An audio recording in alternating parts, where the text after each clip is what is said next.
तो हेलो दोस्तों, स्वागत है आपका अपने यूट्यूब चैनल गठीबन क्लासेस पर। दोस्तों आज जो है मैं यहाँ पर आपके लिए पॉलिटेक्निक फर्स्ट सेमेस्टर का मैथ का पूरा फॉर्मूला यहाँ पर आपके सामने लेकर आया हूँ।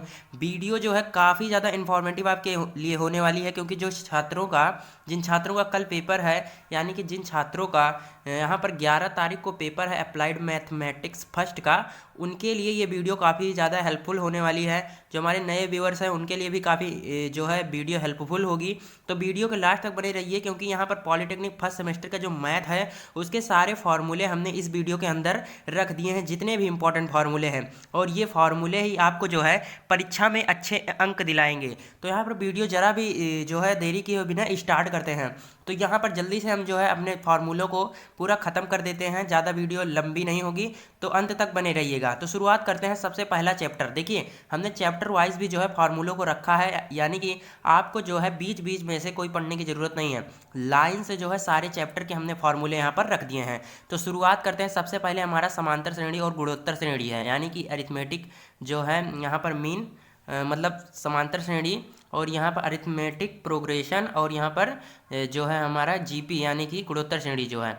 यहाँ पर एपी यानी कि इसमें देखिए हमारा फॉर्मूला क्या है। अगर हम समांतर श्रेणी के लिए बात करें तो हमारा प्रारंभ से अनुआ पद टी एन बराबर A plus N minus one into D होता है। अंत से अनुआ पद बात करें तो L minus N minus one into D होता है। बात करें यन पदों का योगफल, यन पदों का योगफल क्या होता है दोस्तों, n by two A plus N minus one into D, या फिर क्या होता है अगर अंतिम पद दिया है तो यन बाई टू ए प्लस यल। तो यहाँ पर ये होता है। और बात करें समांतर श्रेणी में, अगर हमें जो है समांतर श्रेणी में समांतर माध्य ज्ञात करना हो, तो यहाँ पर ए जो हमारा दोस्तों ए स्मॉल ए और कैपिटल ए तथा बी यदि समांतर श्रेणी में हो तो समांतर माध्य, यहाँ पर दोस्तों समांतर माध्य लिख लीजिएगा। अरिथमेटिक मीन क्या हो जाएगा, यहाँ पर ए प्लस बी बाई टू हो जाएगा। इसको आप चाहे निकाल भी सकते हैं। कैसे निकालेंगे, ए माइनस ए कर दीजिए, ए माइनस ए बराबर बी माइनस का ए कर दीजिए। इन दोनों को जब इधर लेकर आएंगे टू ए हो जाएगा, और इसको इधर भेजेंगे ए प्लस बी हो जाएगा। ए बराबर A plus B by two हो जाएगा। तो यहाँ पर ये हमारा समांतर माध्य भी क्लियर हो गया, यानी कि हमारी समांतर श्रेणी यहाँ पर क्या हो गई, खत्म हो गई। बात करें गुणोत्तर श्रेणी की, तो गुणोत्तर श्रेणी भी वैसे है। क्या करना है, प्रारंभ से अनुआ पद हमारा क्या है, टी एन बराबर ए आर की पावर एन माइनस वन। अंत से अनुआ पद बात करें अगर क्वेश्चन में आएगा तो यल अपॉन आर की पावर एन माइनस वन। यहाँ पर यल हमारा अंतिम पद है। और बात करें यन पदों का योगफल, इसमें क्या होता है, यहाँ पर यन पदों का योगफल इसमें अगर आर जो है एक से छोटा है। दोस्तों मुझे पता है आपने जो पहले इसको पढ़ लिया होगा, इसलिए जल्दी जल्दी वीडियो को ख़त्म करते हैं ताकि आपका जो पेपर है वो भी अच्छे से यहाँ पर अच्छा रहे। तो यहाँ पर देखिए यन पदों का योगफल हमारा होता है एस एन बराबर ए वन माइनस आर की power n one minus r, यदि आर जो है एक से छोटा है।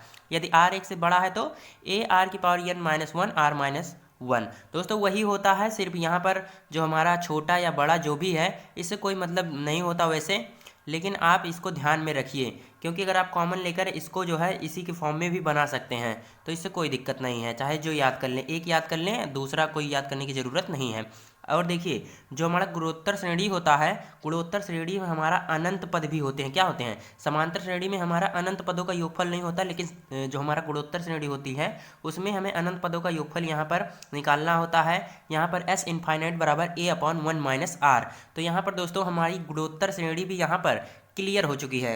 आशा करता हूँ आपको गुणोत्तर श्रेणी और समांतर श्रेणी में कोई प्रॉब्लम नहीं होगी। सारे जो है हमने इंपॉर्टेंट फॉर्मूले यहाँ पर रख दिए हैं। अब चलते हैं अगले टॉपिक पर। अगला जो हमारा चैप्टर है वो है द्विपद प्रमेय, यानी कि बायोनोमियल थ्योरम। इसमें क्या क्या इंपॉर्टेंट सूत्र है दोस्तों, यहाँ पर ए एक्स प्लस ए की पावर एन, यानी कि जो हमें प्रसार करना होता है, जैसे एक्स प्लस टू की पावर टू का यहाँ पर 10 भी हो सकता है, 10 का प्रसार कीजिए। तो यहाँ पर कुछ भी हो सकता है दोस्तों, यहाँ पर हमारा कुछ भी हो सकता है, और प्रसार में हमारा ये ऐसे निकाल देंगे। और बात करें एन सी जीरो एक्स की पावर एन ए की power zero, n C one x की power N minus one a की पावर वन, इसी प्रकार एन सी टू एक्स की power N minus two a की पावर टू, ऐसे करते जाएंगे। अब बात करें यहाँ पर टी आर प्लस वन बराबर वनुआ पद क्या होता है, एन सी आर एक्स की power N minus R upon A into A की पावर आर, ये होता है हमारा टी आर प्लस वन का जो है सूत्र। और बात करें और बायोनोमियल थ्योरम में क्या है, मध्य पद के लिए अगर बात करें, मध्य पद के लिए यदि यन सम संख्या है तो विस्तार में एक मध्य पद होगा। यानी कि अगर यन हमारा जैसे मान लीजिए एक्स प्लस टू की पावर हमारा यहाँ पर टू दिया है, यहाँ पर अगर सम संख्या है तो हमारा मध्य पद जो है ये निकल के आएगा, सिर्फ एक जो है मान निकल के आएगा। लेकिन अगर यन विषम संख्या है यानी कि 3 हो जाता तो विस्तार में 2 मध्य पद यहाँ पर प्राप्त होंगे। अगर आप जो है पॉलिटेक्निक का जो सेमेस्टर अगर पढ़ चुके होंगे तो आपको ये फार्मूले काफ़ी अच्छी तरीके से समझ में आ रहे होंगे।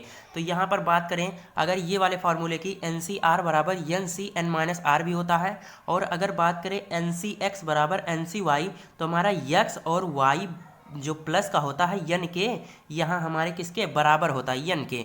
तो यहाँ पर क्वेश्चन के हिसाब से आप इसको भी देख लीजिएगा। अब बात करें ये फैक्टोरियल वाला है, एन सी आर बराबर क्या होता है n factorial r factorial n minus r का फैक्टोरियल। देखिए बायनोमियल थ्योरम में हमारा इतना ही था और इतने ही इंपॉर्टेंट है, इतना ही पढ़ लीजिए, आपका जो है यहाँ पर पॉलिटेक्निक फर्स्ट सेमेस्टर यहाँ पर आराम से क्लियर हो जाएगा। और बात करें अब सारणिक पर आते हैं, एक एक जो है दोस्तों सभी तरह के क्वेश्चन के यहाँ पर आपको क्या फार्मूले मिल जाएंगे, कोई दिक्कत नहीं होगी। इस फार्मूले का आप देख लेते हैं तो परीक्षा में आप अगर याद रखेंगे तो आपके अच्छे से अच्छे अंक आएंगे, क्योंकि फार्मूलों का सबसे ज़्यादा योगदान होता है। क्रेमर के नियम से एक्स वाई जेड ज्ञात करना, तो क्रेमर रूल हमारा सारणिक में है। यहाँ पर यक्स बराबर निकालते हैं d1 upon D, d2 upon D, d3 upon D. यहाँ पर d क्या है हमारा सारणिक का मान है, तो आप इसको भी समझ गए होंगे। बात करें संगतता तथा असंगतता के लिए, यदि d not equal to zero, यदि d not equal to zero तो समीकरण निकाय संगत होगा और इसका अद्वितीय हल होगा। तो यहाँ पर दोस्तों इसका अद्वितीय हल होगा अगर बात करें d हमारा जो जीरो के बराबर नहीं आता, यानी कि सारणिक का मान अगर जीरो के बराबर नहीं आता, और साथ साथ में यदि d1 d2 d3 में से कोई जो है एक मान जीरो ना हो तो हमारा मान क्या होगा असंगत होगा, निकाय असंगत होगा और स्थिति में कोई हल नहीं होगा। देखिए क्वेश्चन पूछता है संगत और असंगत, या ऐसे दे देता है क्वेश्चन और बताइए संगत है या असंगत, तो आपको जो है सारणिक का मान निकालना है। अगर जीरो के बराबर नहीं है तो संगत होगा, अगर जीरो के बराबर है और d1 या d2 या d3 में से कोई एक मान भी जीरो के बराबर नहीं है तो हमारा असंगत होगा। और बात करें अगर सारे जीरो हो जाए, d का मान भी जीरो हो जाए और d1 d2 d3 इन सब का मान भी जीरो हो जाए, तो इसमें जो है हमारा संगत भी हो सकता है और असंगत भी, और निकाय के अनंत हल होंगे। तो यहाँ पर अगर मन कहे तो आप दोस्तों बीच बीच में स्क्रीनशॉट लेते जाइए क्वेश्चन का। और देखिए यहाँ पर सारणिक में और क्या है, अगर मान लीजिए हमें यहाँ पर सारणिक दी गई है 1 2 3 4 5 6 7 8 9, यहाँ पर ये हमारी चीज़ क्या होती है रो होती है, और ये नीचे की ओर क्या होते हैं दोस्तों कॉलम होते हैं, ये आपको पता होगा। अगर इसमें बात करें एक का सहखंड निकालने को कहे क्वेश्चन में, तो एक का सहखंड निकालने के लिए ये हमारा एक है दोस्तों ऊपर, और अगर एक का सहखंड कहेगा तो हम -1 करेंगे और पावर में यहाँ पर देखिए फर्स्ट रो और फर्स्ट कॉलम में है, तो यहाँ पर फर्स्ट रो यहाँ पर 1 + 1 ऐसा कर देंगे, और जो बचेगा हमारा 5 8 6 9 इसको लिख देंगे और सॉल्व कर देंगे। ये हमारा क्लियर। और अगर आपको नहीं समझ में आया दोस्तों, तो यहाँ पर अगर आप 2 का निकालेंगे, सॉरी यहाँ पर 4 का निकालेंगे, तो 4 के लिए हमारा -1 की पावर, ये देखिए ये हमारा जो है सेकेंड रो और फर्स्ट कॉलम में है, तो यहाँ पर सेकेंड रो और प्लस फर्स्ट कॉलम यानी कि 2 + 1, और बचेगा जो यहाँ पर हमारा क्या क्या बचा 1 2 3 4 यानी कि 2 3 8 9 2 3 8 9 यहाँ पर ये बचा, तो इसको सॉल्व कर लेंगे तो हमारा निकल जाएगा सहखंड। तो इस तरह से हम सहखंड निकालते हैं। और बात करें पॉइंट समझ लीजिए सारणिक के, यदि श्रेणी के 2 स्तंभों का मान समान है तो, या 2 पंक्तियों का मान समान है तो सारणिक का मान क्या हो जाता है 0, ये भी आपको पता होगा। और बात करें यदि एक पंक्ति या एक स्तंभ का मान पूरा 0 है तो यहाँ पर सारणिक का मान 0 हो जाता है, ये भी आपको पता होगा, ये 12th की चीज़ है। बात करें साइरस डायग्राम, देखिए साइरस डायग्राम में क्या होता है, अगर क्वेश्चन आता है साइरस डायग्राम से हल कीजिए तो क्या करना है 1 4 7 यहाँ पर लिखा है 3, यहाँ पर मतलब 1 2 3 4 5 6 7 8 9 इस तरह से लिखा है। तो इसको सॉल्व कर कैसे करेंगे, सबसे पहले इस वाले को लिख लीजिए, यहाँ पर लिखा, फिर इसको ऐसे लिख दिए, फिर इसको ऐसे लिख दिए, अब फिर इसको फिर इसको फिर इसको फिर इसको अब नहीं लिखेंगे, इसको एक बार बीच में ही आएगा फिर इसको छोड़ देंगे। अब बात करें इसको सॉल्व करने की, तो यहाँ पर इसका ऐसे ऐसे गुणा कराते जाएंगे। क्या करेंगे, ऐसे ऐसे पहले तीर बना लेना है आपको, फिर इधर से ऐसे तीर बनाना है, ठीक है ऐसे ऐसे, और ये 4 और यहाँ पर 5 छोड़ रहे हैं, इसको ध्यान मत दीजिए, इससे कोई मतलब नहीं। जो तीर में आए हैं दोस्तों, जैसे 1 5 9 1 5 9 का गुणा, फिर प्लस लगाइए 2 6 × 7 2 × 6 × 7 प्लस लगाकर फिर 3 × 4 × 8 यहाँ पर कर दिए। अब माइनस लगाना है, फिर ये वाला ऐसे गुणा कराते हुए प्लस में लिख देना है। अब जो सॉल्व करने पर आएगा वही हमारा आंसर होगा। ये हमारा क्लियर। बात करें सदिश और अदिश में हमारा इंपॉर्टेंट जो है क्या है, तो देखिए सदिश और अदिश में सबसे पहले हम दिक् अनुपात और दिक् कोज्या निकालेंगे। देखिए यदि दो बिंदु x1 y1 z1 दिया हो और x2 y2 z2 दिया हो, तो द्विक अनुपात अगर हमारा क्वेश्चन से पूछेगा तो हम क्या निकालेंगे, द्विक अनुपात क्या होगा, x2 minus x1 y2 minus y1 z2 minus z1। और दिक् कोज्या क्या होगी दोस्तों, x2 minus x1 upon r, y2 minus y1 upon r, z2 minus z1 upon r. और आर हमारा क्या होगा दोस्तों, x2 माइनस अंडर रूट का x2 माइनस x1 का whole square plus y2 minus y1 का होल स्क्वायर और z2 minus z1 का होल स्क्वायर। ये हमारा फॉर्मूला यहाँ पर क्लियर हो गया होगा। अब बात करें अगर बिंदुओं के बीच की दूरी निकालनी हो, जैसे यहाँ पर दो बिंदु दिए हैं तो इनके बीच की दूरी हमारी क्या होगी, under root x2 minus x1 का whole square plus y2 minus y1 का whole square plus z2 minus z1 का होल स्क्वायर। तो ये हमारा दो बिंदुओं के बीच की दूरी का फॉर्मूला हो जाएगा। और देखिए सदिश में क्या इंपॉर्टेंट है, यदि सदिश वेक्टर ए की दिशा में वेक्टर बी का परिक्षेप, देखिए क्वेश्चन बहुत पूछा जाता है, 2 नंबर का पूछा जाता है, सदिश वेक्टर ए की दिशा में वेक्टर बी का परिक्षेप क्या होगा, vector A dot vector B upon mod vector A, जिसकी दिशा में कहेगा उसको नीचे रखेंगे। और बात करें अगर इसी में क्या कह देता, सदिश वेक्टर बी की दिशा में सदिश वेक्टर ए, तो जिसकी दिशा में कहेगा उसे नीचे, यानी कि अगर वेक्टर बी कहता है तो नीचे वेक्टर बी का मॉड कर देते हैं, ये हो जाएगा। अब बात करें समांतर चतुर्भुज का क्षेत्रफल भी है सदिश में, तो यहाँ पर क्या होता है 1/2 और mod vector A cross vector B, पहले vector A cross vector B निकालेंगे फिर उसका मॉड कर देंगे और 2 से भाग कर देंगे, हमारा समांतर चतुर्भुज का क्षेत्रफल निकल आएगा। और बात करें क्या पूछता है, दो सदिशों के बीच का कोण, ये भी बहुत ज़्यादा परीक्षा में पूछा जाता है दोस्तों, कोण निकालने वाला, तो साइन थीटा बराबर ए क्रॉस बी मॉड और बटे में क्या हो जाएगा, mod vector A mod vector B. और अगर इससे नहीं निकाल पाते आप, अगर ये वाला नहीं याद होता तो ये वाला याद कर लीजिए, कॉस थीटा बराबर vector A dot vector B और mod vector A mod vector B. तो ये दोस्तों हमारा सदिश भी यहाँ पर क्या होता है, कंप्लीट हो जाता है। अब अगले चैप्टर में आते हैं, देखिए जल्दी जल्दी से इसको ख़त्म करते हैं।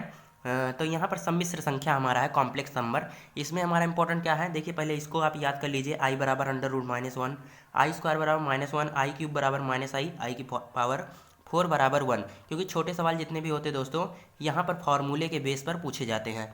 तो यहाँ पर इसको याद कर लीजिए, अगर मापांक ज्ञात करना हो, जैसे कोई यहाँ पर दिया है सम्मिश्र संख्या 4 माइनस 5i, तो यहाँ पर इसका मापांक क्या हो जाएगा, अंडर रूट का जो संख्या है उसका स्क्वायर कर दीजिए, यहाँ पर अंडर रूट में जो संख्या है उसका स्क्वायर कर देंगे, हमारा मापांक निकल आएगा।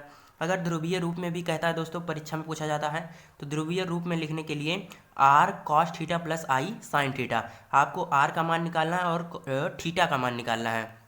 तो आपने इस तरह के क्वेश्चन भी आप लगाए होंगे, आशा करता हूँ।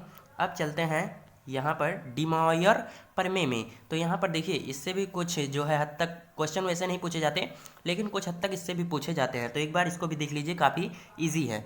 क्या है, जैसे मान लीजिए cos theta plus i sine theta की पावर प्लस यन दिया हो, तो हमारा यन का गुणा यहाँ पर हो जाता है, cos N theta plus i sign N theta हो जाता है। अगर प्लस का यन है लेकिन यहाँ पर माइनस लग जाए तो कॉस यन थीटा और यहाँ पर माइनस ही हो जाएगा, माइनस आई साइन यन थीटा। देखिए ये एक हो गया, और इसी प्रकार ये हो जाता है, आपको कंफ्यूज करने के लिए इसको ध्यान में रखिएगा। यहाँ पर cos theta plus i sine theta की पावर माइनस यन कर दिया, तो यहाँ पर कॉस यन थीटा माइनस आई साइन यन थीटा हो जाएगा। और हमारा यहाँ पर माइनस अगर हो जाता है यहाँ भी और यहाँ भी माइनस हो जाता है, तो हमारा cos N theta plus i sign N theta, ये हमारा डी मॉयर करके जो प्रमेय था वो भी यहाँ पर कंप्लीट होता है। इससे ज़्यादा क्वेश्चन नहीं पूछे जाते। यहाँ पर देखिए त्रिभुज की भुजाओं और कोणों में संबंध क्या है, इससे ज़्यादा फार्मूला नहीं है, सिर्फ एक ही फार्मूला है और इसी से क्वेश्चन पूछे जाते हैं, ज़्यादा बड़ा क्वेश्चन नहीं पूछा जाता। यहाँ पर a upon sine A, b upon sine B, c upon sine C, यहाँ पर आपको कोण दे देगा यानी कि c का मान, तो यहाँ पर c का मान रखकर आप small c, small b, small a कुछ भी निकाल सकते हैं। अब चलते हैं अपने प्रतिलोम वृत्तीय फलन, यानी कि जो हमारा प्रतिलोम वृत्तीय फलन है, इसमें कैसे सॉल्व करेंगे। यहाँ पर देखिए, यहाँ पर इसमें कई सारे फॉर्मूले हैं जिसको आपको ध्यान में रखना है, क्वेश्चन भी बहुत ज़्यादा पूछे जाते हैं इससे। यहाँ पर देखिए जल्दी जल्दी देखते हैं, साइन इनवर्स साइन एक्स दिया है तो यक्स हो जाएगा, कॉस इनवर्स कॉस एक्स दिया है यक्स हो जाएगा, टेन इनवर्स टेन एक्स दिया है तो यक्स हो जाएगा, क्योंकि जो है टेन से टेन कट जाता है यहाँ पर, तो इस तरह से हमारा यहाँ पर हो जाता है। तो यहाँ पर दोस्तों अगर बात करें साइन इनवर्स एक्स का क्या हो जाएगा, कॉस इनवर्स 1/x भी लिख सकते हैं, कॉस इनवर्स एक्स को क्या लिख सकते हैं, सेक इनवर्स अब 1/x, इसको भी ऐसे लिख सकते हैं। तो यहाँ पर अगर बात करें और फार्मूलों की, तो यहाँ पर क्या है, sine inverse x plus cos inverse x बराबर π/2, इसी प्रकार tan inverse plus cot inverse x के लिए, इसी प्रकार इसके लिए, तो इसको भी आप देख लीजिए, और यहाँ पर अगर बात करें इन सब फार्मूलों की, यहाँ पर tan inverse x plus tan inverse y ये भी पूछा जाता है परीक्षा में। तो tan inverse x plus y one upon का 1 माइनस एक्स वाई, यहाँ पर अगर माइनस लग जाता है तो यहाँ पर माइनस हो जाएगा, यहाँ पर प्लस हो जाएगा। और अगर tan inverse x plus tan inverse y plus tan inverse z दिया है तो tan inverse x plus y plus z 1 minus का एक्स वाई जेड और 1 minus x y minus y z minus z x. जो फार्मूले आपको tough लग रहे हैं उसको एक बार स्क्रीनशॉट ले लेंगे और मन का है पूरा आप स्क्रीनशॉट लेते जाइए। तो यहाँ पर और बात करें 2 tan इनवर्स एक्स का क्या होता है sine inverse 2x upon 1 plus x square. उसी प्रकार cos inverse 1 minus x square plus 1 upon 1 plus x square. और यहाँ पर tan inverse 2x upon 1 minus x square, ये हमारा फॉर्मूला है। और देखिए ये भी इंपॉर्टेंट है, sine inverse x plus sine inverse y x under root 1 minus y square plus y under root 1 minus x square. और बात करें अगर माइनस होता है यहाँ पर sine inverse x minus sine inverse y, तो यहाँ पर x under root 1 minus y square और माइनस का y under root 1 minus x square. इसी प्रकार इसको भी देख लीजिए। अब बात करें साइन 2a बराबर, यहाँ पर फार्मूले कई सारे हैं, 2 sign A into cos A, छोटे फार्मूले हैं, इसको आप पढ़े होंगे। 2 tan ए अपॉन 1 प्लस tan स्क्वायर ए, कॉस 2a का 2 कॉस स्क्वायर माइनस 1 और 1 माइनस 2 साइन स्क्वायर ए, यहाँ पर ए होगा दोस्तों, इसको भी देख लीजिए। और यहाँ पर 2 tan ए अपॉन 1 माइनस tan स्क्वायर ए। उसी प्रकार tan x प्लस वाई का फिर से दिया है, tan 2a का दिया है। साइन 3a का बात करें तो 3 sign A minus 4 sine cube A, cos 3a 4 cos cube A minus 3 cos A. यहाँ पर हमारा प्रतिलोम वृत्तीय फलन भी यहाँ पर कंप्लीट होता है। अब बात करें फलन की, देखिए फलन में हमारा प्रमेय दिया है और प्रमेय जो है बहुत ईजी है और परीक्षा में आप जो है इसको करेंगे तो आपको बढ़िया नंबर मिलेंगे। देखिए प्रमेय 1 हमारा क्या है, limit x tend to a x की पावर n माइनस ए की पावर n और x माइनस ए बराबर क्या हो जाएगा n a की पावर n माइनस 1। इसको याद कर लीजिए, ये भी इंपॉर्टेंट है, प्रमेय जितनी सारी हैं। यहाँ पर limit x tend to 0 X E की power x minus 1 upon x बराबर 1 होता है। और प्रमेय 3 की बात करें तो limit x tends to a की पावर x माइनस 1 अपॉन जो है a की पावर x, तो लॉग बेस ई ए। और प्रमेय 4 अब हम आते हैं, प्रमेय 4 पर हमारा 1 प्लस एक्स अपॉन पावर में 1 अपॉन एक्स, तो ई हो जाएगा। इसी प्रकार ये दोनों उतना इंपॉर्टेंट नहीं है दोस्तों, यहाँ तक इम्पॉर्टेंट था। और यहाँ ये वाला भी इम्पॉर्टेंट है, ये वाला, ये दोनों यहाँ पर, ये दोनों हमारा यहाँ पर इम्पॉर्टेंट उतना नहीं है, तो इसको देख लीजिए। और यहाँ पर limit sine x upon x बराबर 1 होता है, टेन एक्स अपॉन एक्स बराबर 1, इसको भी देख लीजिए। यहाँ पर समय दोस्तों कम है तो इसलिए मैं जल्दी जल्दी वीडियो को ख़त्म करता हूँ। यहाँ पर सततता और अवकलनीयता का आप स्क्रीनशॉट लेते जाइए। यहाँ पर देखिए सततता के लिए आप इसको स्क्रीनशॉट ले सकते हैं, अवकलनीयता में भी आप जो है इतने का स्क्रीनशॉट ले सकते हैं, देख लीजिए इतने का स्क्रीनशॉट ले लीजिए। अब हम चलते हैं अगले पर, अवकलन में आपको फार्मूला पता ही होगा, तो यहाँ पर अवकलन का यहाँ पर देख लीजिए फार्मूला जितने भी हैं स्क्रीनशॉट ले लीजिए या तो लिख लीजिए कहीं। यहाँ पर साइन इनवर्स कॉस इनवर्स जितने भी हैं यहाँ पर हो गया। अवकलन के सरल अनुप्रयोग में हमारा कुछ आयतन और वक्रपृष्ठ देख लीजिए, गोले का, शंकु का, बेलन का, कंप्लीट। अब चलते हैं स्पर्श रेखा तथा अभिलंब पर। स्पर्श रेखा तथा अभिलंब में भी स्क्रीनशॉट लेते जाइए। स्पर्श रेखा की प्रवणता दी है समीकरण, अभिलंब की प्रवणता अभिलंब का समीकरण। और यहाँ पर समांतर हो तो d y upon d x बराबर 0, अगर वाई एच के समांतर तो d x upon d y बराबर 0, और अगर लंब हो तो d y upon d x बराबर इनफाइनाइट।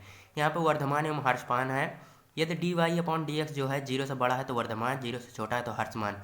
अंतराल ज्ञात करने के लिए सबसे पहले d y upon d x ज्ञात करते हैं, फिर जो है 0 के बराबर करते हैं, फिर जो मान प्राप्त होता है उसे संख्या रेखा पर रखकर फिर मान चेक करते हैं कि यहाँ पर ए और माइनस इन्फाइनाइट के बीच में अगर मान रखते हैं, अगर जैसे निगेटिव आया है मान लीजिए, तो यहाँ पर इन दोनों के बीच फलन क्या हो जाएगा हमारा हर्षमान हो जाएगा। अगर यहाँ पर हमारा इनके बीच पॉजिटिव आता है तो हमारा वर्धमान हो जाएगा। हमने वैसे जो है मान लिया है रैंडमली।